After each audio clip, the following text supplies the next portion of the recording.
শপথ নেয়ার পরদিনই জাতীয় স্মৃতিসৌধে রাষ্ট্রপতি মুক্তিযুদ্ধে বীর শহীদদের শ্রদ্ধা, গণতান্ত্রিক ও সমৃদ্ধ দেশ গড়ার অঙ্গীকার। জাতীয় শ্রেষ্ঠ সন্তান শহীদ জিয়া ও বেগম জিয়ার সমাধিতে নতুন মন্ত্রীদের শ্রদ্ধা, জাতীয় স্বার্থ রক্ষা করে দেশের মানুষের ভাগ্য পরিবর্তনে কাজ করার প্রত্যয়। শুধু ভারত না, কোনো দেশের সাথে ন্যাশনাল ইন্টারেস্ট কম্প্রোমাইজ করে তো আমরা কিছু করতে পারি না। আমরা আশা করি মাননীয় প্রধানমন্ত্রী তারেক রহমানের নেতৃত্বে সুষম একটা বাংলাদেশে পরিণত হবে এবং সকলের মধ্যে স্বস্তি ফিরে আসবে। আমরা কাজগুলো সঠিকভাবে এগিয়ে নিয়ে যাওয়ার জন্য অ্যাডজাস্টমেন্ট যেটা প্রয়োজন হয় সেটা করবে। দেখছিলেন প্রধান শিরোনাম। রাত 11টার সময় সঙ্গে আছি আমি গোলাম রাব্বি। এছাড়াও খেলাধুলার খবর নিয়ে খেলার সময় যুক্ত হবেন রাব্বি। আপনাকে ধন্যবাদ। বিশ্বের নানা প্রান্তের খেলাধুলার খবর জানিয়ে দেব আমি এস এম ইকবাল। এবার অন্যান্য শীর্ষ সংবাদ। সড়ক পথে যুক্ত হচ্ছে দ্বীপ জেলা ভোলা, মহাসড়ক নির্মাণের সিদ্ধান্ত প্রধানমন্ত্রী। ন্যাশনাল ই হেলথ প্ল্যাটফর্ম গড়ে তুলতে পাইলট প্রকল্প গ্রহণের নির্দেশ। ভারতের সঙ্গে অমীমাংসিত ইস্যু সুরাহা চায় বাংলাদেশ। গঙ্গা চুক্তি নবায়ন নিয়ে আলোচনা। তিস্তা প্রকল্প বাস্তবায়নে অনড় সরকার, জানালেন প্রতিমন্ত্রী। বাংলাদেশি কর্মী নেওয়ার আবেদন প্রক্রিয়া শুরু মালয়েশিয়ার। রিক্রুটিং এজেন্সি ও মেডিকেল সেন্টারের তালিকা প্রকাশ। নিয়োগ স্বচ্ছ করতে অনলাইন ব্যবস্থা। এবং কলকাতায় আগুনে নিহত একই পরিবারের 4 জনের মরদেহ কুষ্টিয়ায়। সাভারের পথে আরেকজনের লাশ। সাতক্ষীরায় একজনকে দাফন। পশ্চিমবঙ্গে হোটেল মালিক গ্রেফতার।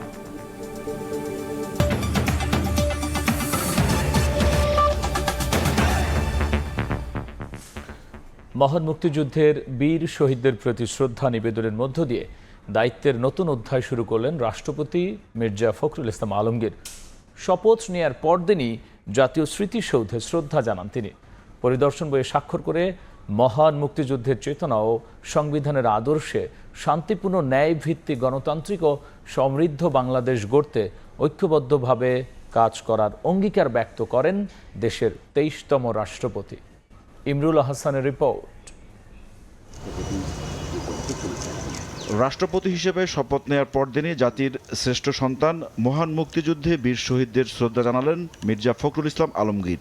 শনিবার সকাল 10:15টায় জাতীয় স্মৃতিসৌধের শহীদ বেদিতে ফুলেল শ্রদ্ধা জানান তিনি। এ সময় সশস্ত্র বাহিনীর চৌকুশ সদস্যরা গার্ড অফ অনার দেয়।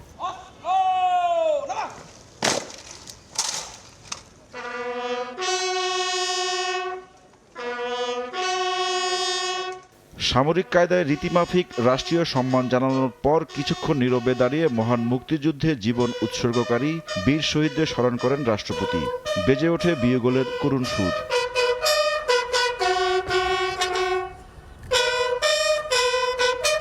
এরপর জাতীয় স্মৃতিসৌধের পরিদর্শন বইয়ে স্বাক্ষর করেন বাংলাদেশের 23তম রাষ্ট্রপতি। মহান মুক্তিযুদ্ধের চেতনা, সংবিধানের আদর্শ এবং বীর শহীদদের আত্মত্যাগের মর্যাদা সমুন্নত রেখে একটি শান্তিপূর্ণ, ন্যায়ভিত্তিক, গণতান্ত্রিক, কল্যাণমুখী ও সমৃদ্ধ বাংলাদেশ গড়তে ঐক্যবদ্ধভাবে কাজ করার অঙ্গীকার ব্যক্ত করেন নতুন রাষ্ট্রপতি। পরে স্মৃতিসৌধ প্রাঙ্গণে একটি গাছের চারা রোপণ করেন রাষ্ট্রপতি। লাখো শহীদের রক্তের বিনিময়ে বাংলাদেশের মানুষ পেয়েছে লাল সবুজের পতাকা, পেয়েছে আলাদা ভূখণ্ড। সেই বীর শহীদদের স্মরণ করলেন রাষ্ট্রপতি মির্জা ফখরুল ইসলাম আলমগীর। বার্তা দিলেন মুক্তিযুদ্ধের আদর্শ আর সংবিধান সমুন্নত রাখতে দৃঢ় প্রত্যয়ী তিনি। ইমরুল হাসান, সময় সংবাদ, সাভার, ঢাকা। জাতীয় স্বার্থ বিসর্জন দিয়ে বাংলাদেশ কোনো দেশের সঙ্গে সম্পর্ক গড়বে না বলে মন্তব্য করেছেন পররাষ্ট্র প্রতিমন্ত্রী হুমায়ুন কবির। জাতীয় স্মৃতিসৌধে শ্রদ্ধা জানিয়ে তিনি আরও বলেন, জাতীয় স্বার্থ বিবেচনা করেই প্রধানমন্ত্রীর ভারত সফরের বিষয়ে সিদ্ধান্ত নেওয়া হবে। নতুন মন্ত্রী ও প্রতিমন্ত্রীরা বলেন, দেশের সংকট মোকাবিলা ও প্রশাসনে গতি আনতে কাজ করবেন তারা। শপথ নেওয়ার পরদিন শনিবার দুপুরে সাভারের জাতীয় স্মৃতিসৌধে মন্ত্রিসভার নবনিযুক্ত সদস্যরা মহান মুক্তিযুদ্ধের বীর শহীদদের প্রতি শ্রদ্ধা জানান স্থানীয় সরকার মন্ত্রী ডক্টর আব্দুল মঈন খান, বিমান ও পর্যটন মন্ত্রী রশিদুজ্জামান মিল্লাত, পার্বত্য চট্টগ্রাম বিষয়ক মন্ত্রী সাচিন প্রুজেরি, পররাষ্ট্র প্রতিমন্ত্রী হুমায়ুন কবির, ধর্ম প্রতিমন্ত্রী শামীম কায়সার। এ সময় দেশ ও জাতির কল্যাণ কামনায় বিশেষ দোয়া মোনাজাত করেন মন্ত্রী প্রতিমন্ত্রীরা। পরে শ্রদ্ধা জানান তথ্য ও সম্প্রচার মন্ত্রী আন্দালিব রহমান পার্থ। স্থানীয় সরকার মন্ত্রী বলেন, সংকট উত্তরণ করে দেশকে এগিয়ে নিতে কাজ করছে বিএনপি সরকার। বাংলাদেশের ইতিহাসে একটি ক্রান্তি লগ্নে আমাদের প্রিয় প্রধানমন্ত্রী জনাব তারেক রহমান এই দেশের হাল ধরেছেন এবং তিনি হাল ধরেছেন কিন্তু জনগণের ভোটে। বাংলাদেশের যে সমস্যাগুলো সম্বন্ধে তিনি নিজে সম্পূর্ণভাবে ওয়াকিবহাল রয়েছেন, সেই সমস্যাগুলো দূর করে বাংলাদেশকে একটি গতিশীল রাষ্ট্রে পরিণত করা এবং বিশ্বের বুকে বাংলাদেশের সুনাম পুনঃপ্রতিষ্ঠিত করা। পররাষ্ট্র প্রতিমন্ত্রী হুমায়ুন কবির বলেন, জাতীয় স্বার্থকে উপেক্ষা করে কিছু করবে না বাংলাদেশ। পর্যালোচনার পরেই প্রধানমন্ত্রীর ভারত সফরের বিষয়ে সিদ্ধান্ত নেওয়া হবে। We want a positive relationship with India, কেন রাখবো না? আমাদের নেইবার, উই শুড একটা ওয়ার্কিং রিলেশনশিপ থাকবে, কিন্তু আমাদের ন্যাশনাল ইন্টারেস্টকে শুধু ভারত না কোনো দেশের সাথে ন্যাশনাল ইন্টারেস্ট কম্প্রোমাইজ করে তো আমরা কিছু করতে পারি না। উই ক্যান ভিজিট ভারত, যদি কালকের ভিতরে আমরা একটা ইয়ে পারি, we can do it next week, we can visit next week. মন্ত্রী প্রতিমন্ত্রীরা স্মৃতিসৌধের পরিদর্শন বইয়ে স্বাক্ষর করেন। পরে রাজধানী জিয়া উদ্যানে পৌঁছে শহীদ রাষ্ট্রপতি জিয়াউর রহমান ও বেগম খালেদা জিয়ার সমাধিতে শ্রদ্ধা নিবেদন ও দোয়া করেন মন্ত্রিসভার নতুন সদস্যরা। বেসামরিক বিমান ও পর্যটন মন্ত্রী বলেন, আগামী 1.5 বছরের মধ্যে দেশে বড় পরিবর্তন আসবে। সবাইকে ধৈর্য ধরে সরকারের উপর আস্থা রাখার আহ্বান জানান তিনি। আমরা আশা করি মাননীয় প্রধানমন্ত্রী তারেক রহমানের নেতৃত্বে, সুযোগ্য নেতৃত্বে বাংলাদেশ একটি সুষম একটা বাংলাদেশে পরিণত হবে এবং সকলের মধ্যে স্বস্তি ফিরে আসবে। এ সময় শহীদ রাষ্ট্রপতি জিয়াউর রহমান এবং বেগম খালেদা জিয়ার সমাধিতে শ্রদ্ধা জানান বিএনপি ও অঙ্গ সহযোগী সংগঠনের বিভিন্ন স্তরের নেতাকর্মীরাও। হাসান ওয়ালি, সময় সংবাদ, ঢাকা। জাতীয় স্মৃতিসৌধে ৭১-এর বীর শহীদদের প্রতি শ্রদ্ধা জানিয়েছেন তথ্য সম্প্রচার মন্ত্রী আন্দালিব রহমান পার্থ। দুপুরে শ্রদ্ধা জানিয়ে দায়িত্ব পালনে দেশবাসীর দোয়া ও সমর্থন কামনা করেন তিনি। এ সময় মন্ত্রণালয়ের দায়িত্ব সুচারুরূপে পালনের প্রত্যাশা জানিয়েছেন মন্ত্রী। শনিবার মন্ত্রিসভা রদবদল ও সম্প্রসারণ করে আন্দালিব রহমান পার্থকে তথ্য সম্প্রচার মন্ত্রণালয়ের দায়িত্ব দেওয়া হয়।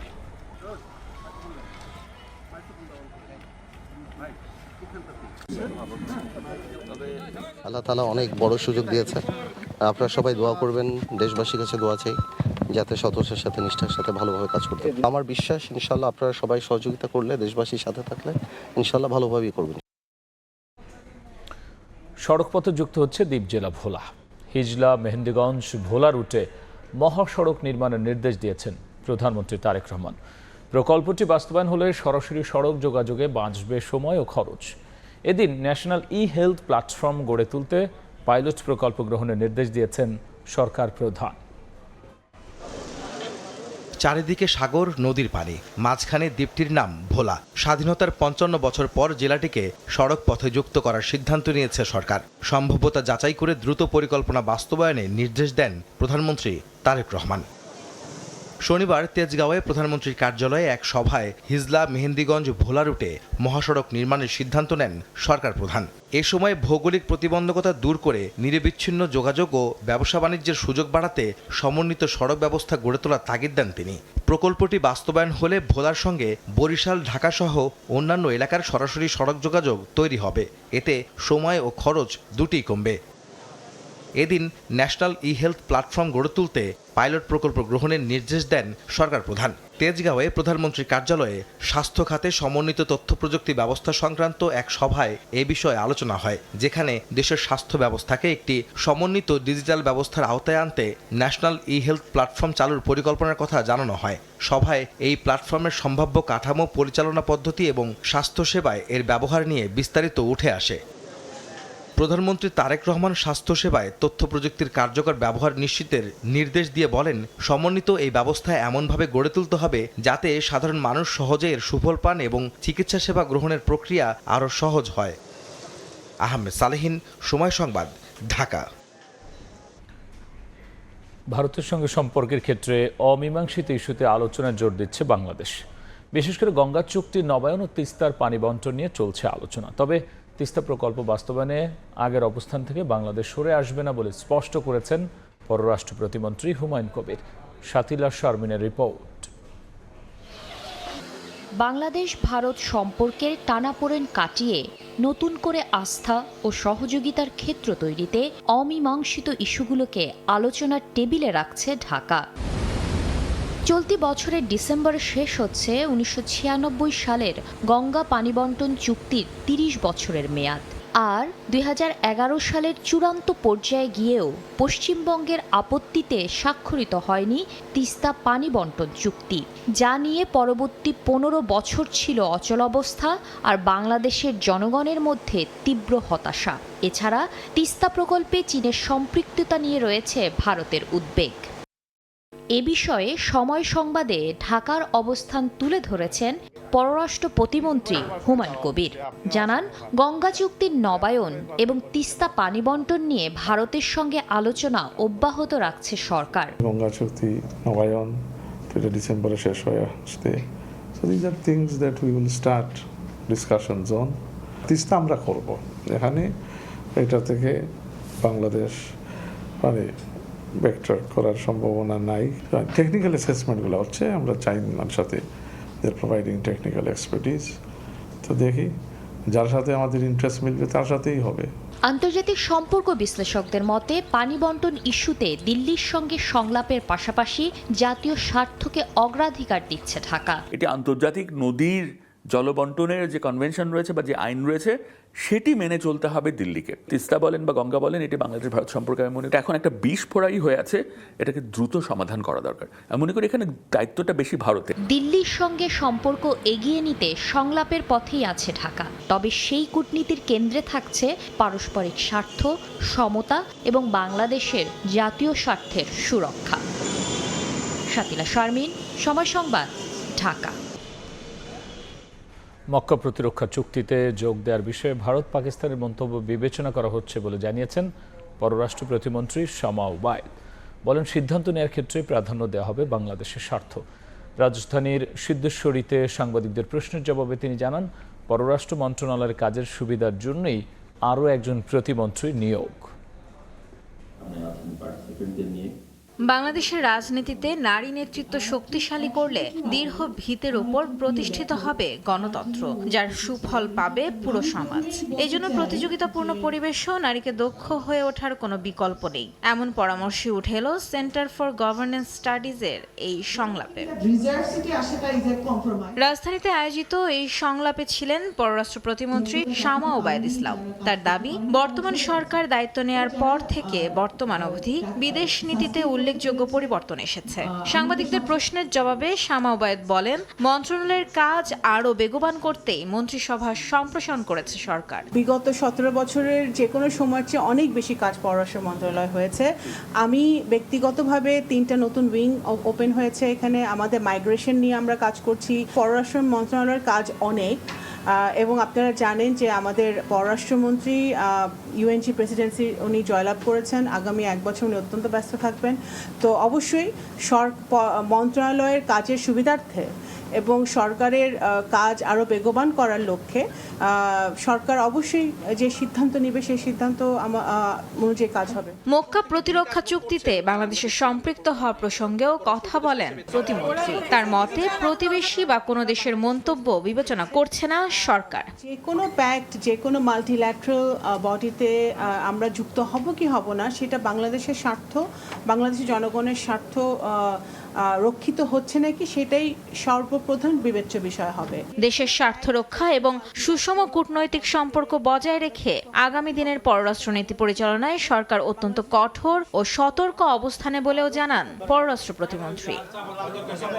মাইমুনা হেদার চৌধুরী, সময় সংবাদ, ঢাকা। রাত 11টার সময়ে আরও থাকছে। খাগড়াছড়িতে মেঘ বিস্ফোরণে মধ্যরাত থেকে ভোর পর্যন্ত ভারী বৃষ্টি, বিভিন্ন এলাকায় পাহাড়ি ঢলে আকস্মিক বন্যা, পানিবন্দী বহু পরিবার। কলকাতায় আবাসিক হোটেলে আগুনে নিহত 6 জনের মরদেহ দেশে পৌঁছেছে। এর মধ্যে রাত 10টার পর কুষ্টিয়ার গ্রামের বাড়িতে পৌঁছায় একই পরিবারের 4 জনের লাশ। সাতক্ষীরায় গ্রামের বাড়িতে দাফন করা হয়েছে একজনকে, আর সাভারের বাড়িতে নেওয়া হচ্ছে অপরজনের মরদেহ। সারিবদ্ধ অ্যাম্বুলেন্স, একে একে তোলা হলো মরদেহগুলো। ভিনদেশে ভয়াবহ অগ্নিকাণ্ডে মর্মান্তিক মৃত্যু হয় তাদের। ভারতের কলকাতায় চিকিৎসা করাতে গিয়ে আবাসিক হোটেলে অগ্নিকাণ্ডে নিহত হন 7 বাংলাদেশি। তাদের মধ্যে 6 জনের মরদেহ আসলো দেশে। শনিবার বিকেলে বেনাপোল বন্দরের ইমিগ্রেশনে 5 জনের লাশ হস্তান্তর করা হয়। তাদের মধ্যে 4 জন কুষ্টিয়া সদর উপজেলার আরুয়াপাড়া এলাকার বাসিন্দা গণমাধ্যম কর্মী দেবাশিস দত্ত ও তার স্ত্রী, শিশু সন্তান ও শ্বশুর রয়েছেন। আর একজন সাভারের আমিনবাজারের ব্যবসায়ী আহমেদ বাবু। ভারতের ইমিগ্রেশন পুলিশ ও বিএসএফ এর কাছ থেকে মরদেহগুলো বুঝে নেন বিজিবি এবং বেনাপোল ইমিগ্রেশনের পুলিশ। এ সময় কান্নায় ভেঙে পড়েন নিহতদের স্বজনরা।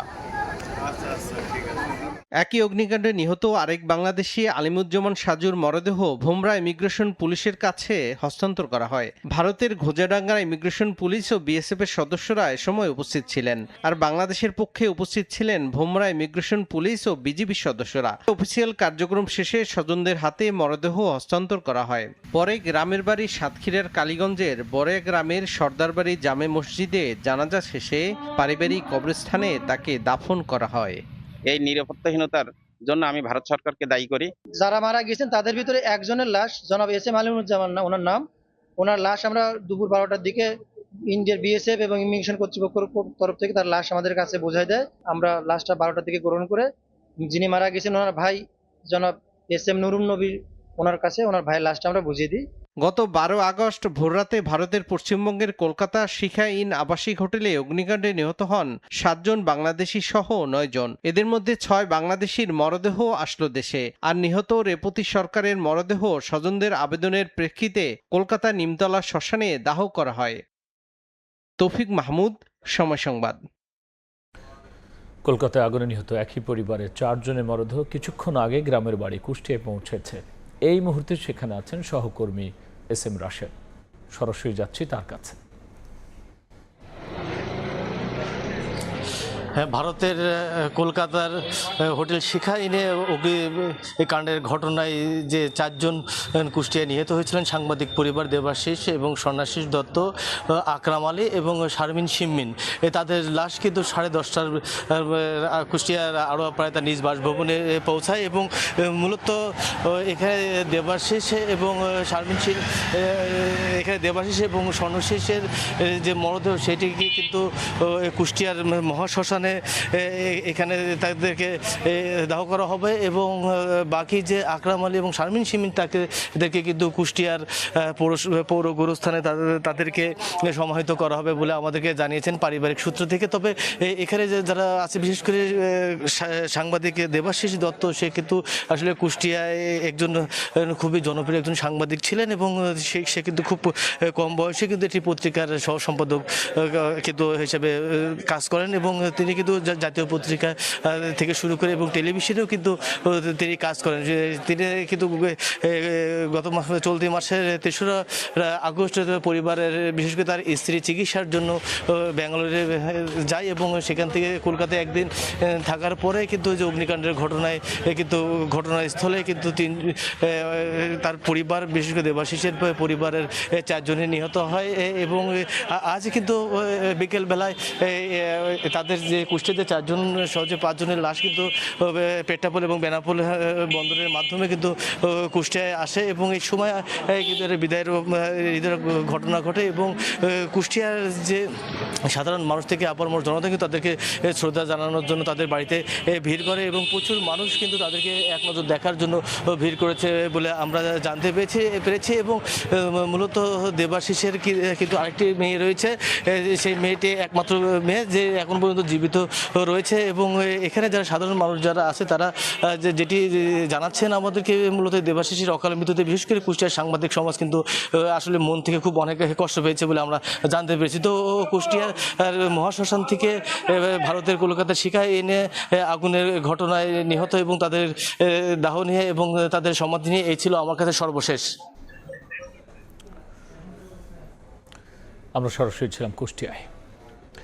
এদিকে কলকাতার হোটেল শিখাইনে আগুনে প্রাণহানির ঘটনায় মালিককে গ্রেফতার করেছে পুলিশ। দুপুরে দক্ষিণ কলকাতার বিহালায় তার নিজ বাসা থেকে তাকে গ্রেফতার করা হয়। অগ্নিকাণ্ডের ঘটনায় পর্যন্ত অন্তত 6 জনকে জিজ্ঞাসাবাদ করেছে পুলিশ। 19 আগস্ট হোটেলটিতে আগুনে 7 বাংলাদেশি সহ 9 জন নিহত হন। ময়নাতদন্ত প্রতিবেদন অনুযায়ী শ্বাসরোধ হয়ে মারা গেছেন সবাই।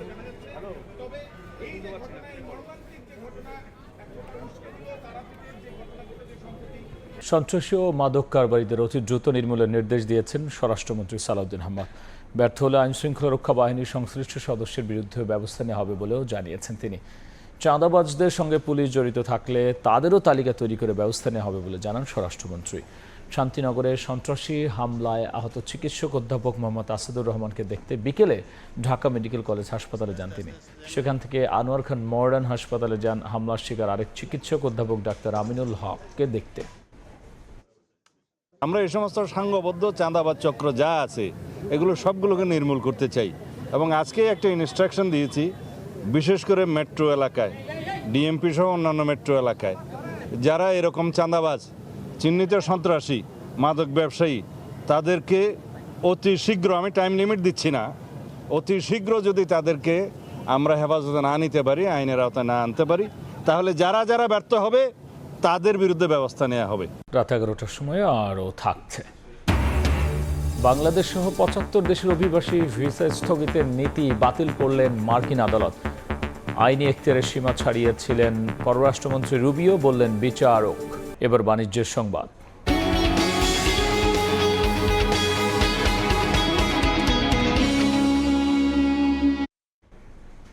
ফিনিশিং পণ্য নয়, কাঁচামাল ও ইন্টারমিডিয়েট পণ্যের দেশীয় শিল্প হতে পারে রফতানি। কর্মসংস্থান অভ্যন্তরীণ বাজারে সবচেয়ে বড় শক্তি। এছাড়া রপ্তানিমুখী এসএমই তৈরি, প্রযুক্তি ও দক্ষতা উন্নয়নে বিনিয়োগ বৃদ্ধি করবে উৎপাদন ও কর্মসংস্থান। এলডিসি উত্তরণের সময় ঘনিয়ে আসায় বহুমুখী অর্থনৈতিক সক্ষমতা বাড়ানোর তাগিদ দিয়েছেন অর্থনীতিবিদ ও বিনিয়োগ সংশ্লিষ্টরা। সেলিয়া সুলতানা রিপোর্ট। বাংলাদেশ বিপুল জনসংখ্যা, বৃহৎ অভ্যন্তরীণ বাজার আর তরুণ মানব সম্পদ। 17 থেকে 18 কোটি মানুষের এই দেশটিতে 2024-25 মূল্যস্ফীতির চড়া বাজারের অর্থবছরেও ভোগ ব্যয় ছিল 23 লাখ কোটি টাকা। বিদেশের বহুজাতিক কোম্পানিগুলোর কাছে এই large and growing customer market হিসেবে পরিচিত ভবিষ্যৎ ও আকর্ষণীয় ভোক্তা বাজার নিজেই নিজের জন্য হতে পারে বৈশ্বিক অস্থিরতায় টিকে থাকার সবচেয়ে বড় হাতিয়ার। তবে রপ্তানি বিমুখ বৈশ্বিক বাজার আর কাঁচামাল আমদানিতে অনিশ্চয়তা অস্থির করে অভ্যন্তরীণ বাজারকে।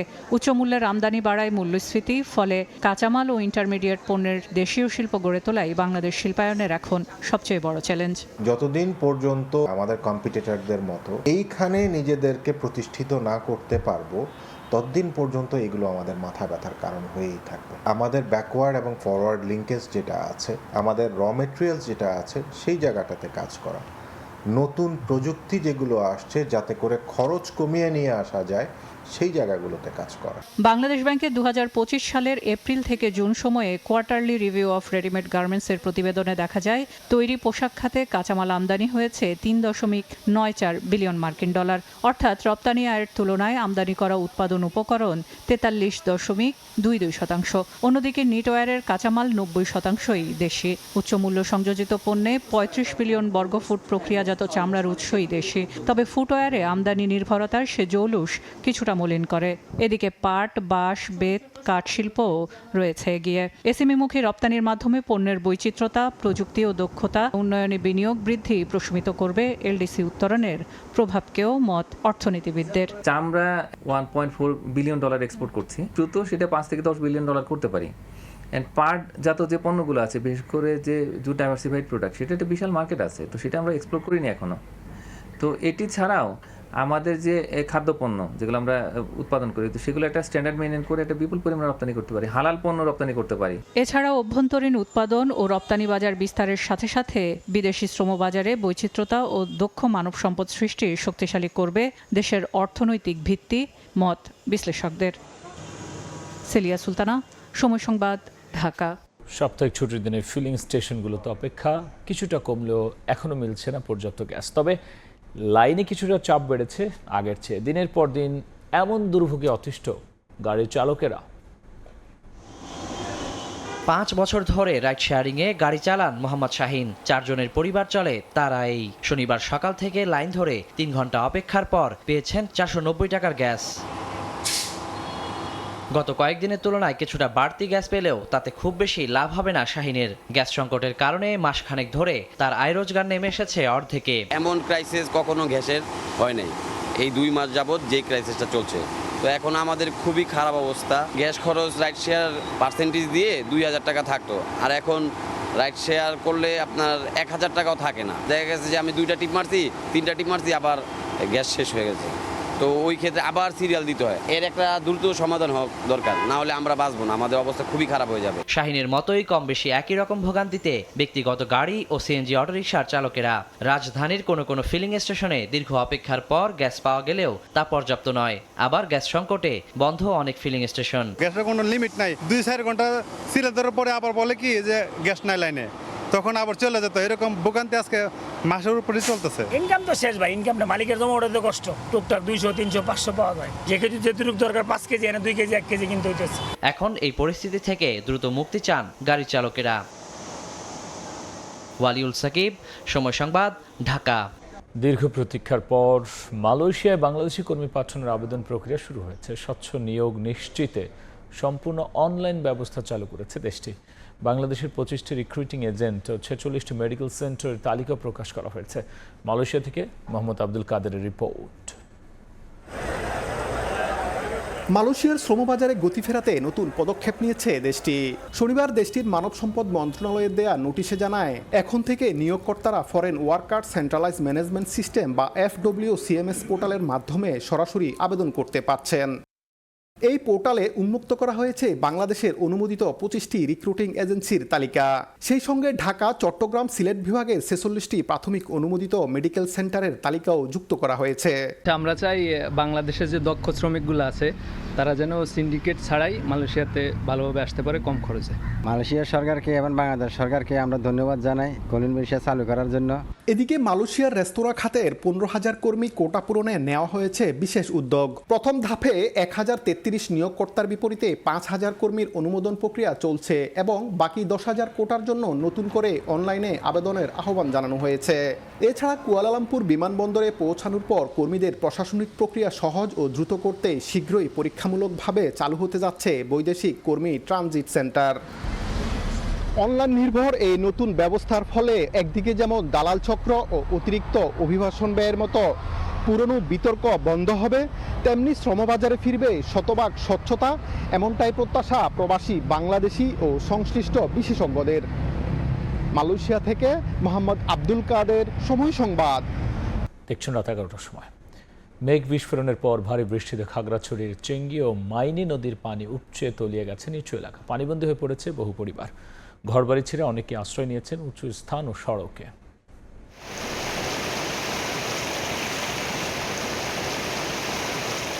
মেঘ বিস্ফোরণের পর ভারী বর্ষণ। শনিবার মধ্যরাত থেকে ভোর পর্যন্ত টানা বৃষ্টি হয়েছে খাগড়াছড়ি সদর ও দীঘিনালা সহ বিভিন্ন এলাকায়। এতে চেঙ্গি নদীর পানি বেড়ে বিভিন্ন এলাকায় দেখা দেয় জলাবদ্ধতা। বাধ্য হয়ে অনেকেই ঘরবাড়ি ছেড়ে উঁচু স্থান ও সড়কে আশ্রয় নেন। দীঘিনালা চৌমুহনী স্টিল ব্রিজের দুই পাশের সড়কের বিভিন্ন অংশ তলিয়ে যাওয়ায় ব্যাহত হয় যানবাহন চলাচল। এছাড়া খাগড়াছড়ি দীঘিনালা সড়কের 8 মাইল এলাকায় পাহাড় ধসে চলাচল বন্ধ থাকে 7 ঘন্টা। হঠাৎ করে ঘুমে রেখে আপনার এরকম বন্যা বসে গেছে। যারা বসতি আছে সবাই এখানে আশ্রয় নিয়েছে, খাওয়া দাওয়া বা থাকার মতো ঘরে তো কিছু আনতেই পারেনি, বাচ্চা কাচ্চা এখানে উঠছে। বাচ্চা কাচ্চা লইয়া খানা তো নাই, পর্যন্ত কোনো খানা তো নাই, যাদের বাড়ি গেলে অনেক জায়গায় অনেকের সমস্যা আছে। পানিবন্দী পরিবারগুলোর জন্য শুকনো খাবার ও আশ্রয়ের ব্যবস্থা করা হচ্ছে বলে জানিয়েছেন জেলা প্রশাসক। যে সমস্ত জায়গায় পানিবন্দী অনেক পরিবার রয়েছে যারা এখন আশ্রয় নিচ্ছে, তাদেরকে আমরা বিভিন্ন স্কুল এবং আশ্রয় কেন্দ্রে আমরা আশ্রয় দিয়েছি এবং তাদের জন্য প্রয়োজনীয় যত রকম সহযোগিতা প্রয়োজন, খাবার বা অন্যান্য যে কোনো সহযোগিতা, সরকার সবসময় পাশে আছে। 24 ঘন্টায় 103 মিলিমিটার বৃষ্টিপাত রেকর্ড করা হয়েছে খাগড়াছড়িতে। সময় সংবাদ, খাগড়াছড়ি। দেখছেন রাত 11টার সময়। বাংলাদেশসহ 75 দেশের নাগরিকদের অভিবাসী ভিসা স্থগিতের নীতি বাতিল করলেন যুক্তরাষ্ট্রের আদালত। ম্যানহাটনের বিচারক এক রায়ে জানান, পররাষ্ট্র দফতরের এই নীতি মার্কিন অভিবাসন আইনের চরম লঙ্ঘন। চলতি বছরের জানুয়ারিতে কার্যকর হওয়া এই নিষেধাজ্ঞার আওতায় বাংলাদেশ, পাকিস্তান সহ এশিয়া, আফ্রিকা ও লাতিন আমেরিকার বেশ কয়েকটি দেশের আবেদনকারীরা ভোগান্তিতে পড়েন। তবে বেশ কিছু মানবাধিকার সংগঠন ও ভিসা প্রত্যাশীদের দায়ের করা মামলার পরিপ্রেক্ষিতে আদালত জানান, পররাষ্ট্রমন্ত্রী মার্কো রুবিওর এমন সিদ্ধান্ত নেওয়ার আইনগত এখতিয়ার নেই।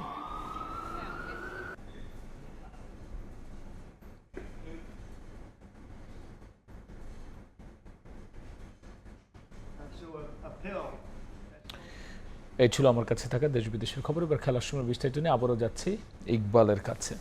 রাব্বি, আপনাকে আবারও ধন্যবাদ।